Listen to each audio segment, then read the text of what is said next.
Employers will have to notify Singapore authorities when they retrench any number of staff from November.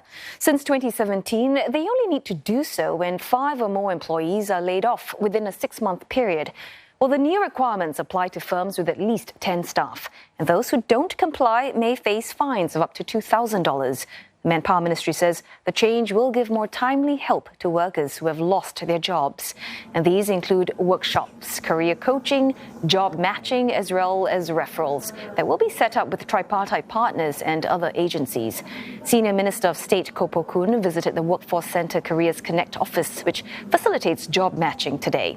He says the change will also help policymakers. In terms of data, MOM has better data.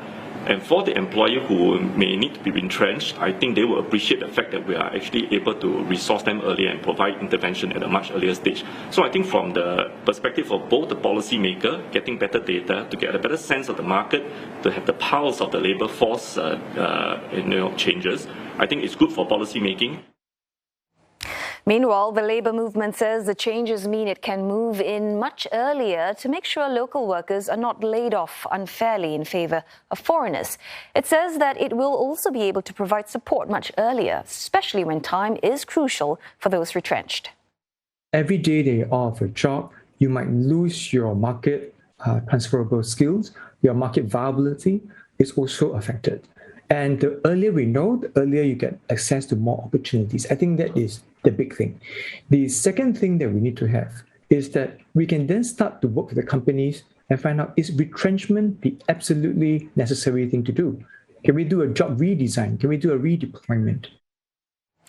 At the same time, the Singapore National Employers Federation says the new requirements will also lighten the administrative burden on employers. It also could help those looking to hire.